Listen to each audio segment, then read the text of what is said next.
Hello, everybody. You're listening to the Avanti Wellness Podcast, hosted by me, Lydia Smith, aka Lydia. I'm embarking on my own transformational journey, and my intention is to inspire, inform, and support you all along the way. My hope is that we are all learning something new with each episode. So let's meet today's guest. Hi, everybody. I wanted to add a little addendum to this episode and let you know the purpose of sharing this particular guest and our topic. The topic is getting energy unstuck. And I'm sharing this episode because it was my personal experience of working on some areas of my life that I felt like I was stuck in. And I had tried all these different modalities, traditional therapy, traditional coaches, all kinds of different ways to try to get unstuck in this particular area of my life. And I hadn't found resolution until I did some energy work. And in this episode, I'm going to describe working with the guest and how it made a difference in my life. So I hope you enjoy this episode. Here we go. Hello, everyone. Today, I'm sitting with Gib Broadhead, and I'm so excited to introduce you to him. Thanks for being here, Gib. Thanks for having me. All right, let's dive in. So I want to share with the listeners how I met you. So I only met you 2.5 months ago in August. And I was searching. I feel like it was a divinely guided connection because I was searching for someone that could help me hone in my empathic, intuitive skills. And one day I was on my Facebook, and Facebook sent this friend suggestion that said, you have 65 friends in common with this person. Maybe you should be friends. And I was like, who is this guy? So I clicked on his profile, and it said, I'm going to read it to you. It says, I help highly empathic people manage energy and filter out negativity in their everyday lives. And I thought, oh my goodness, I need that. And it felt so awesome. I felt like the universe had provided this resource for me through Facebook. And I was so thankful for Facebook at that point. And so I messaged him right away, and I didn't hold anything back. I just told him everything I wanted to work on. And so we connected and had a phone call and felt like it was the right thing to work together. So we've been working together, and we just completed our time together this past week. And I asked Gib if he would be a guest on my podcast because I think what he does is so valuable and so helpful and can be so helpful to so many people that I want more people to know about Gib. So Gib is a intuitive healer, trainer, and a guide. And he also has the gifts of mediumship, which I hope he'll share with us today. So Gib, do you want to share a little bit about your background and how long you've been doing the work that you do, and what got you into this work that you're doing? Sure. And again, thanks for having me on your show. I really appreciate it. Thanks for being here. Yeah, of course. I got started about 9 years ago. I've always had a gift of intuition. I've always known things. I've always had an understanding about things. I've had premonitions. I've had, visions of the future sometimes. And it was always a little bit difficult. Sometimes I'd be able to take it in and be like, okay, I can use this. But most of the time it was a little scary. So I found myself growing up being pretty closed off and shut down because, it's almost like you can see too much. So, and it had always been an issue. So about 9 years ago, I had a friend of mine, Jesse, who was on a job site on the East Coast, and he had a brain aneurysm.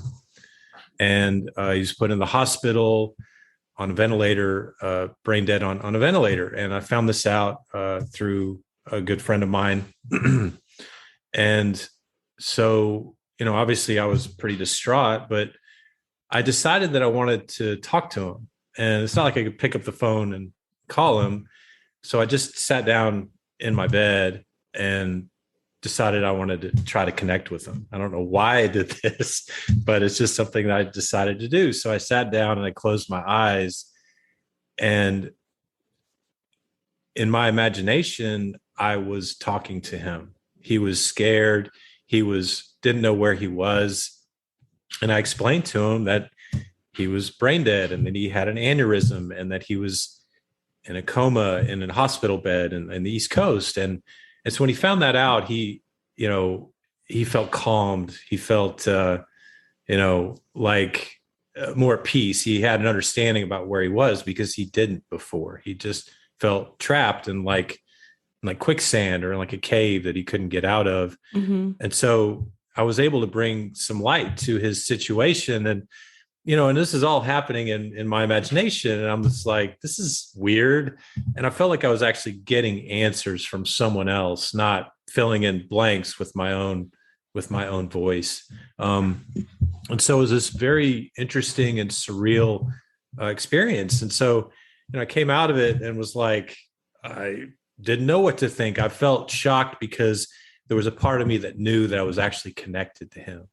But the other part of me, the logical part of me, was like, there's no way that I just connected with him. That's impossible. It's impossible. So, there was a bit of a conflict there, I guess, in some ways, but excitement as well.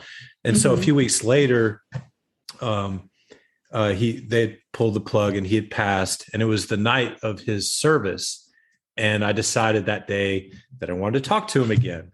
So I sat down on my bed and I did the same thing I did before. And I reached out to him, and he came forward, but he was really busy and kind of like, hey man, why are you bothering me? And it was just this weird, like, it's okay that you reached out, but like, I'm really busy. And it's like, oh, okay, well, I'm sorry. And he was like pointing at these people he was working with. And so, later on, I discovered that, when people pass, they can go into transition. They can cross over to God or heaven or universal consciousness, whatever you want to label it. And I was disturbing that. And so you don't want to do that as a medium. You want to, if someone's in transition, you want to leave them alone. So that's something I found out after the fact. So again, it was just this very strange and surreal experience that felt like it was beyond my imagination. And that's when I decided to explore this more. I took a class here in Austin. I took two classes, actually, one on intuitive communication, and then about 3 weeks later, one on mediumship. Mm-hmm. And when I was in the intuitive class, we used cards, and I was really good at it. I was giving people readings and getting information and giving them validation and giving evidence even. And so that was quite, an eye-opener for me, is the evidence really that started to lock me into this work, to have a real belief that these things, that energy is a thing, it's a real thing. And so in the mediumship class, we had two deaf people taking the class. So there was two signers there as well, so they could interpret. It was a class of maybe 20 people, and it was over the weekend. And, it had a lot of good sort of test experiences, with doing sort of smaller exercises. But the final was was to sit in a circle and give somebody else in the circle a reading in front of everybody. And so, I'm nervous and tripping out and wringing my hands, and my hands are sweating, and my heart is beating 1,000 times a minute. And I kept looking towards this deaf man and then turning away because I was scared. And I was like, no, I'm just going to read somebody over here on the right side, but who can hear me. Yeah. So who could hear me. Right. And so, I guess there was that challenge as well. And so finally I put my hand up and like, all right, I keep, looking over this way because I don't want to look at you, because I am scared, but I know that you are the one I need to give the reading to, this deaf man. And so I sat up in front of him and I said, I've got your father here. I knew it was his father. I could just feel it. And he's like, I don't want to talk to my father. Like, he was an asshole. I don't want to talk to him. I don't have anything to say to him. And I just looked at him. I'm like, well, he wants to talk to you. He wants to talk to you. And somehow, I pushed through that whatever that was, that mud and the muck that you can sort of surround yourself in with past experiences and issues. And so I was shown a toy horse and a car. There's two images, and I was like, well, what is this? And so I told him, I'm like, I'm seeing like a toy horse and a car. And he's like, oh, it's the tractor. And I'm like, oh, the tractor. Okay.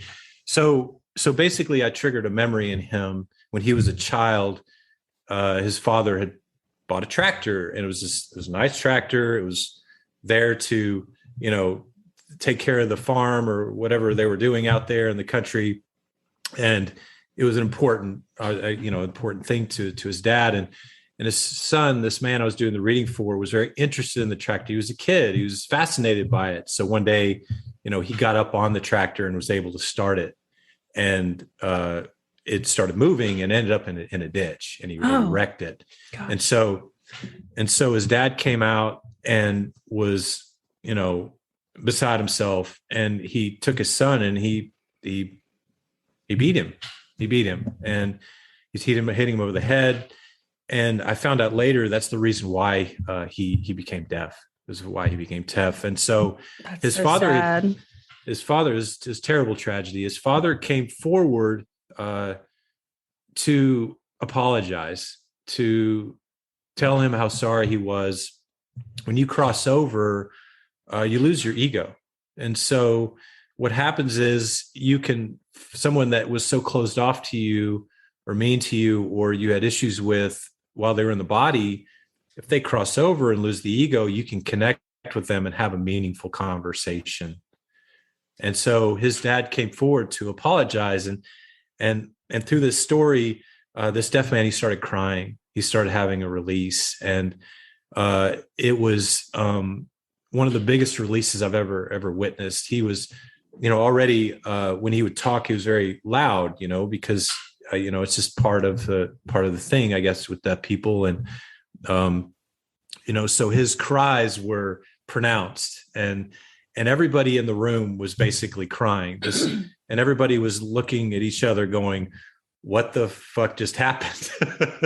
Everybody was oh like, my goodness. Yeah. Like, and I'm like, what just happened? Yeah. What did they witness? Happened? They were witnessing. And what happened was a true release, a healing, using mediumship as a tool. Yeah. Well, that's just an amazing story, and so neat that you had that experience and that confirmation. Prior to that, when you were a child, did you have any understanding of, did you have any religious background or any kind of a spiritual background at all that, that you were connected to spirit in any way? I mean, we didn't really go to church much, but my grandmother was Catholic and my other grandmother was Mormon. So in some ways their views on God were pretty strict, and there was a lot of judgment. And I always viewed God as a judge. It's like, okay, I did this thing wrong. what are they gonna, am I gonna go to hell now? What's gonna happen? And so I think, and then, the other side of that was my grandmother and mother were also very intuitive. And so every once in a while, my mom would get like a tarot deck out and give me these little readings. And so I was fascinated by this, fascinated that, because when she did it, she was good at it. And I could tell she was connected. And I'm like, this is interesting. And so it's confusing to tie in spirituality and religion. Right. It's hard to connect those dots. And what I've found through my work is it feels like spirituality encompasses everything, really encompasses all religions, because I feel like all pathways in some sense go to the same place. Source. The same place. Which is what oneness is about. That's what oneness is about. Yeah, which is what the podcast is about. So thank you for sharing that. So back to when I met you, I really just came to you for a, kind of a learning experience of helping me move some negative energy out, because I knew I had some to move. Knew I had some stuck energy, but also I wanted to hone in on my gifts of empathy and being an energy reader and highly empathetic. HSP, which is a highly sensitive person. And I knew that you could, teach me. And what I want to share with our audience is it just happened to be the 30th anniversary. I mean, I met you probably like, the 7th or 8th or 9th or something like that. I think we had our first phone call, but our first session was, I think, on the 18th of August. And that was 10 days after the 30th anniversary of my sister's passing, and in a very tragic way that I was present to. And I had thought that over the 30 years with all the therapy, I immediately went into therapy to process it and talk about it. And I never had a problem talking about it and sharing about it and, telling people about it. Over all the years, it was just, I thought, resolved basically. And on our first session with you, my sister came forward and we had a very in-depth, you, me, and my sister had a very in-depth conversation. I mean, you were the bridge, the facilitator, the translator basically for me. And what I want to just share with the audience about that conversation is I thought it was resolved. What I found was that there was still some very lingering things to connect for me. And what the work with you did for me, Gib, was it flipped a switch. It flipped a switch that I didn't know needed to be flipped. And I instantly, not only that night that we did this, and I remember with the release, I physically had a physical, visceral reaction of the 30 years of energy was coming out of my chest. And, we were allowing that time for it to release. And then I felt exhausted, after that happened. And I went to bed. That it was late, this was like 8:30, 9 o'clock at night. And I went to bed, and the next morning I completely felt different. I had no knowledge that needed to happen, but I attributed it in my mind to spirit. Spirit guided me to you, happened to be through Facebook. We got connected right at the 30th anniversary of my sister's passing. The work I wanted to do was not in an awareness of, that, but that needed to clear. I needed the switch flipped to do the God-given gift work that I want to do, helping others. And you and I've spoken before how you say that when you do work with people, you tend to find that things come up for people that need to get cleared so that they can be the healer, be the guide, be the trainer, be the intuitive for others. Mm-hmm. And so, what would you say if people are listening and they're wondering if they have gifts of intuition or if they have the ability to connect at an energetic level? Are there some defining characteristics that you could help others consider within themselves? Like, what are some traits that a person might have that they would be able to identify that they are connected to their intuition? Like, just share a little bit about what people could look for in themselves if they're curious. Sure. And they don't know. Right. So I believe that everyone is intuitive. Everyone, all of us, every single one of us. And the way you get better at it is by practicing. So if you want to be a faster runner, you run more. If you want to be quicker on a basketball, you play basketball more. So it's a muscle that you have to exercise. And the way you do that is by creating awareness around it. And so, and being open to it and putting it out there that this is what you want. You have to focus on the present moment, because that's where spirit lies. And if you're able to stay in the present moment, you can connect. And that's why you hear everyone talking about stay in the present moment, stay in the present moment. And there's a reason for that. The reason is not to escape from your issues that are happening in the past or the future. It's so you can connect with spirit. Spirit works through your imagination and talks to you through your imagination. You can hear things, you can feel them, you can see them, you can have a sense of knowing. Sometimes you can smell, sometimes you can taste, and it's all right there for you. You just have to be focused and open and have the proper guidance and tools to be able to really hone in on it. That's wonderful. And so what you're saying is anyone can develop these skills, basically. Yes. And they just need to find support and or, whether that's books or the internet videos or, hiring a coach, to work with one-on-one. I particularly like the hand holding of the private, experience. So that's why I, worked with you.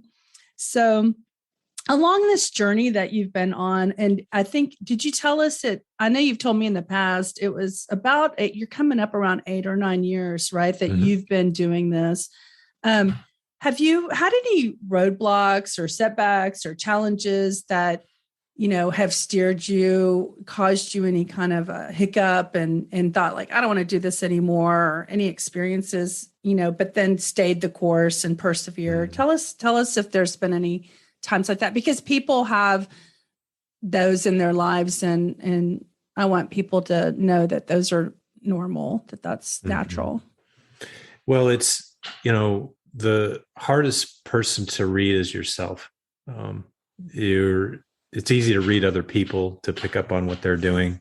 But the toughest person to read is yourself. So, I think one of the big challenges that I've had in the past is just trusting that this stuff is actually real, that it's actually, because some of the answers you get seem so far-fetched, so ungrounded, so, out there, that like, how does this even make logical sense? And what always kept bringing me back was when I would get evidence. So for instance, I did a session for a woman a few weeks ago, and one of the things that came up was that in a past life, she had been a nun in a convent, and it was part of her story, part of her journey. She reached out to me a few days ago and told me she just went on an interview, really liked these people. And so they invited her over to their office, and she went to the office, and, she just really was enjoying herself. And she asked about, what is this place? She just felt like it had weird energy. And the lady said it used to be a convent. It used to be a convent. So it's things awesome.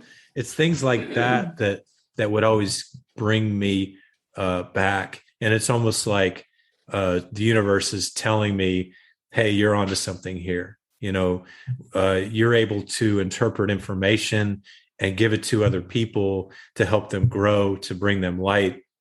And that's what fills my cup. Yeah. That's what fills my cup. Totally. And gosh, working with you, I so appreciated the way that it felt accelerated. I've worked with therapists before, and we all know you're not a therapist. You don't claim to be a therapist. But I really want to go into the conversation with you about how working with an intuitive as either a supplement or an accelerator to maybe some of the work that people might be doing now with their therapist, that it can be a nice add-on and help. And that was the one thing that I really appreciated about working with you that was different for me and based on my experiences in the past, is that you were able to hone in on my energy and pick up what was necessary to work on. And then for the session, we would just work on that. And then I would have some breakthroughs, quickly.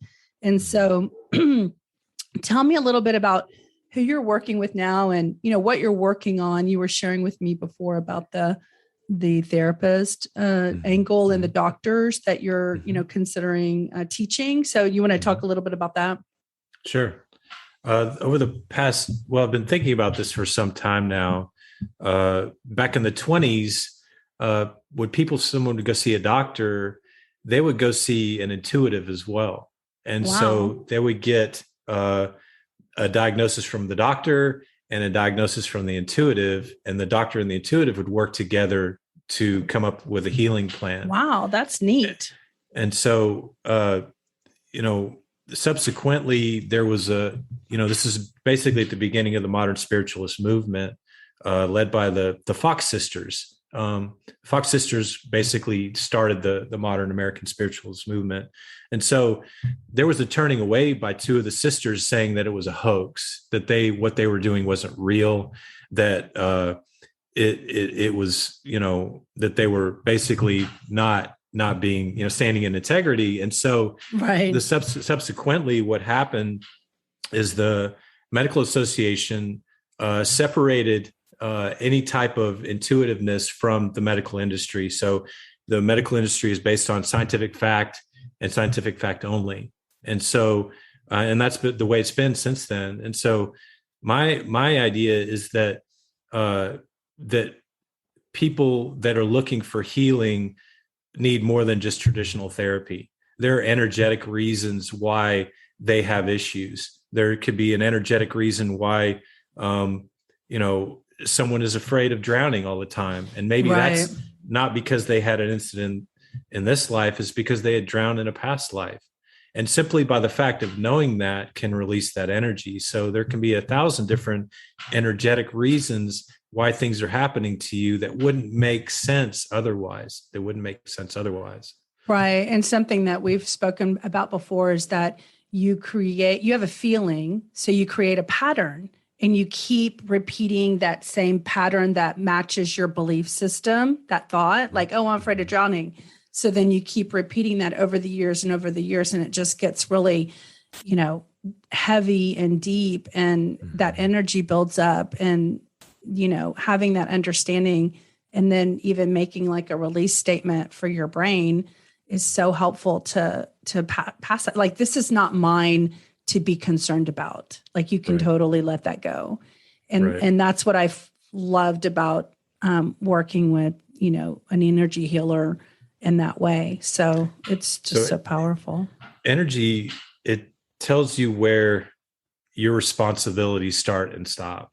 You don't have to, especially as empaths, we tend to take on too much responsibility, too much of the situation. And when you tap into the energetic side of the issue, you start to get a true sense of what's actually happening, where your responsibilities begin and stop. And so what it is knowledge is power. Knowledge is power. Absolutely. Oh my goodness. So true. So we're coming up to the end of our podcast, and I just want to I mean, I'm sure there's people who are curious about how they can connect with you, or if you're holding any workshops or classes or anything. We were talking about that you were considering putting together a like a Zoom workshop on a Saturday in January. Did you pick a date of when that workshop might happen? I have. It's looked like it's going to be January the 22nd, Oh, that's and perfect for 2022. 2022, exactly. Yeah, that's Yeah. great. That's a good Yeah. day. hmm Yeah. hmm Were you going to say something else? Did I interrupt you? No. It's okay. Oh, okay. So great. So what I'm wondering, if you don't have all the details hammered out, maybe should they just go to your website and let you know they're interested? Like, how should they communicate with you? So you can go to my website at gibbroadhead.com. It's Gib with one B. And you can sign up for my newsletter there. And as more information comes out, I'll be emailing people. You can also send me a friend request on Facebook or Instagram. My Instagram handle is Gibogram. Yeah, and that's open, and you have a business page as well. So just go ahead and head over to Gib Broadhead on Facebook and like his page, and he can communicate and connect with you over there. So we're coming, like I said, to the end, and I just am so grateful for your time today, Gib, and want to thank you for sharing your gifts to the world. I've benefited so much from knowing you in these last 2.5 months. And I encourage anyone who's feeling resonant or guided from this conversation to reach out, and whatever you're being guided to do, it's probably divinely guided. And I'm so grateful that I listened to my own inner guidance and, sent you a message and we got connected. Do you have any encouraging words for our listener about, anything that you would just kind of leave them with as far as related to their inner guidance, or any kind of inspiration that you want to share before we wrap up? Sure. If you want to tap in, and a lot of people do this, so they'll try and they'll get information back that feels a bit scary, can feel, like a warning, or, something bad is going to happen. And what I would say, that when you're tapping into spirit, into the universal consciousness, however you want to put it, you're tapping into love. The messages that you receive will always feel loving. And if the message isn't loving, it's not a message for you. That's wonderful. One of the things that I had an idea about this podcast was to provide something called mirror reflections. And I wanted to give my guest a gift back for my gratitude for my guest coming on the show. And what I want to do for you, and let the audience hear me, is I want to share with you as a mirror who you are to the world. And I want you to know that you exude the love that you just talked about, and the support that you offer to people is so genuine and authentic. And I am so grateful that I got to experience you. And I hope that the friends that we became on Facebook builds into a natural friendship in real life. So I really appreciate, I really appreciate meeting you, and just keep on keeping on, because you are a light in the world and you have work to do. And there are a lot of people who are going to benefit from working with you, and you're going to help make the world, you're going to continue to make the world a better place. And that's what this podcast is all about, is highlighting people who are already utilizing their gifts and talents to make the world a better place. And what I like to say is when we heal ourselves, we heal the world. So thank you for all that you've done. All right. Thank you. Take care. Bye. Bye. We've reached the end of this episode. If you'd like to continue with this motivational journey, be sure to subscribe to the podcast so you won't miss out each time we load a new episode. If you have an inspirational story to share or want to let us know about a potential guest, we'd love to hear about it. Contact us at AvantiWellness.com. See you next time, and remember, change is good.